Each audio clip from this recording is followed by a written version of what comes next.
pas comme ça. Bah non. Vous savez, du chêne qui a 800 ans, c'est très dur. Essayer d'en faire brûler, enfin moi j'ai jamais essayé. Mais du chêne, du vieux chêne, c'est pas évident du tout. Il faut mettre beaucoup de petits bois pour y arriver. Là, je sais pas s'il y en avait. Non, j'arrête de plaisanter. Je crois que non, moi ça me stupéfie beaucoup. Et où vous mène cette réflexion? À quelle hypothèse elle vous amène? Je vois pas d'hypothèse que je puisse dire. Quelle hypothèse on pourrait dire? Que ça a été vite. Qu'on aurait pu faire autre chose pour que ça n'aille pas aussi vite. Moi, je me perds en conjecture. Vous savez, on a fait à Notre-Dame, juste avant que je prenne ma retraite, c'est-à-dire dans les années 2010, on a remis à plat toute l'installation électrique de Notre-Dame. Donc, il n'y a pas de possibilité de court-circuit. On a remis à plat, et aux normes contemporaines, même en allant très loin, toute la détection et protection incendie de la cathédrale, avec des éléments de témoins de mesure, d'aspiration, etc., qui permettaient de détecter un départ de feu.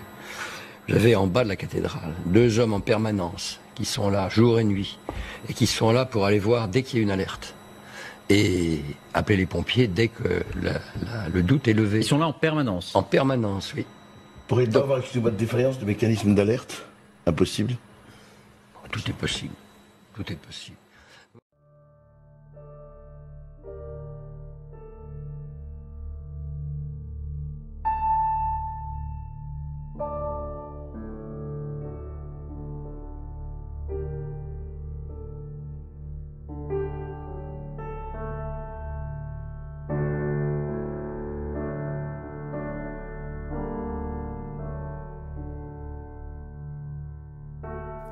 Aber wie schneidet Holz bei Feuer wirklich ab? Dass Massivholz im Brandfall sehr gutmütig ist, weiß eigentlich jeder vom Lagerfeuer. Wenn Sie da ein sehr großes Stück drauflegen und das Lagerfeuer verlischt langsam, dann bleibt ja auch ein Rest übrig. Das ist von sich aus nicht brandbefeuernd, sondern geht häufig sogar auch dann tatsächlich aus. Seit Jahren erforschen die Ingenieure der TU München, wie sich Holzgebäude im Brandfall verhalten. In diesem Versuch haben sie ein bewohntes Einfamilienhaus nachgebaut. Innen haben die Forscher brennbares Material als Ersatz für Vorhänge, Teppiche und Bücher verteilt. Das wird angezündet. Eine halbe Stunde lang lodert das Feuer. Erst dann darf die Feuerwehr löschen. Das Haus steht noch. Die Holzwände sind angekokelt, aber nicht verbrannt.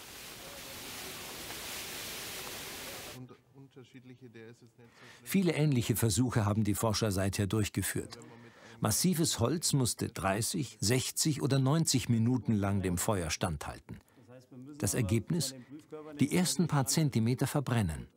Doch dann wirkt die entstandene Kohleschicht wie eine Brandschutzwand. Das Feuer kann nicht zum darunterliegenden Holz vordringen. Ein anderer Versuch hat gezeigt, die tragenden Holzbalken sind nach 30 Minuten Brand fast unversehrt. Die Eisenträger, mit denen die Balken verbunden waren, haben sich dagegen so verformt, dass sie nachgegeben haben und nicht mehr tragfähig sind.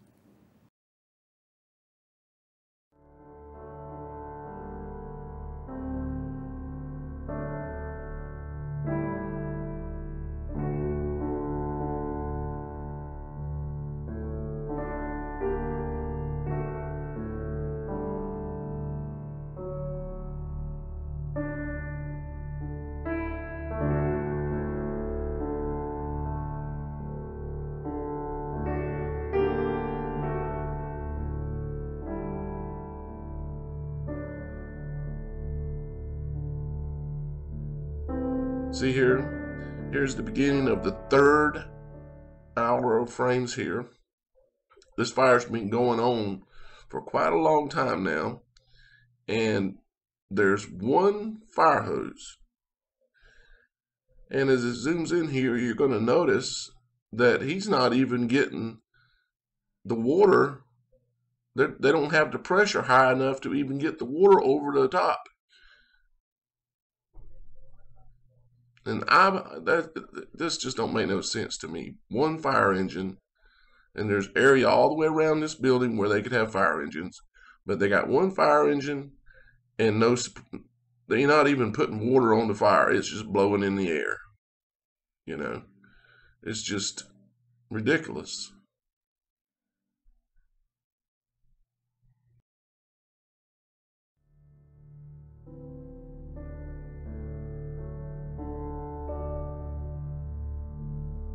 You can see the timeline here of the evolution of the fire. Again, 6:20 was when the first alarm went off. The fire department showed up, and they sealed off the area. They evacuated everyone. They found no fire, according to reports at 6:20. 30 minutes later, however, another fire broke out. The alarms went off. The fire department was already there, and the fire was allowed to basically progress unmolested, ladies and gentlemen, into the tragedy that we all saw unfold on television. So the question is, how did this fire spread from its initial starting point to where it ended up? And that's a very interesting question, to say the least. Now, in this footage here, you can see that the fire is actually spreading in the direction against the wind. It's actually going upwind. Ladies and gentlemen, this is rather remarkable. So the fire starts here, approximately at the spire, in a location where no construction renovation activity was actually occurring, and then spreads through 800-year-old oak, which is impossible to set on fire without an accelerant, and it spreads against the direction of the wind here. You don't have to be a rocket scientist to figure out what's going on.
This is some webcam video. The first part right here is actually the hour before the fire started at Notre Dame. And this is the minute of the first hour of hour 1600 hours. You can see that there's all scaffolding, but there's no fire. I want y'all guys to kind of analyze this video because I haven't analyzed it in full-size frame. As we move into the next minute, here in about 10 seconds, it's going to be the first hour of the next hour, and the building has just caught on fire. Unfortunately, this webcam did not record the actual beginning of the fire, which I hoped it did. However, I want you to notice as the hours move on, it'll click in between scenes and you'll know you've moved another hour. I want you to notice how little fire suppression that you see taking place. Show you what's happening here. So in this location you see that flash itself. Now when the camera actually pulls in, you'll see a flash here as well. It's very hard to pull out. I'll just leave my cursor off the screen. You should see it around that location. Did you catch that flash? That is when the figure moves to this location here and you see a flash. Now there is an object obscuring the view for what is slightly whatever's behind that, but it seems in front of that there is a flash itself. So there's two flashes by this figure who's moving around on the rooftop, which if this video is recorded at the time it says it is, and there is the flash round about there. If this video is recorded at the time and place it states it is, that shows that this person is doing something on the rooftop. It's unknown, of course it's heavily pixelated. You'll find out why in a moment, because it's a view that's from very far out. But it shows that this person is doing something on the rooftop itself. There's the first flash, if you caught it. Then they go to the other location and you'll see another flash soon at that location as well. So what are the flashes is the question.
Done to us. They're coming after our souls, each and every one of us. What do you think marketing's for? It's kind of hard to ignore. They want consumers that will shop until they drop to the floor. We're just some pawns in the greatest game that was ever played. The TV is the most dangerous weapon ever made. Every time you put on a movie, every time you're watching the news, every time you see a commercial, they are brainwashing you fools. They ain't brainwashing me, man, they better turn around. I'll take a piss on the system before I burn it down. We're living in a humongous prison, it's ludicrous. You've been a slave since the day you came out the uterus. You're getting played like a sucker and it's a bummer. I'm just here to try to help you break the spell that you're under, because there's more of us than there are of them, but we must align. We're gonna have to move quickly, we're running out of time. It's hard to be awake when the rest of the world is blind.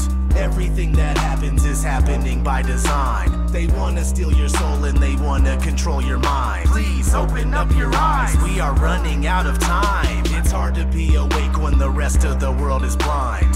Everything that happens is happening by design. They wanna steal your soul and they wanna control your mind. Please open up your eyes, we are running out of time. The New World Order is all about total domination. That's why they're constantly dumbing down the whole population. In education is nothing more than indoctrination, and propaganda is propagated across the nation. We're kept occupied with money they always got us chasing. That's why your dead-end job is called an occupation. And they fill us up with fluoride to kill our concentration. GMOs and prescription pills, killer combination. Now mix it with television and it's a done deal. You're deep inside an illusion and don't know what's real. We live inside a society that's been engineered. You willingly give up privacy but still live in fear. They're manufacturing your thoughts and you don't even know it. You don't believe me just because you see no reason for it. So just ignore it and keep thinking everything is fine. when it clearly isn't, and we're running out of time. It's hard to be awake when the rest of the world is blind. Everything that happens is happening by design. They wanna steal your soul and they wanna control your mind. Please open up your eyes, we are running out of time. It's hard to be awake when the rest of the world is blind. Everything that happens is happening by design. They wanna steal your soul and they wanna control your mind. Please open up your eyes, we are running out of time.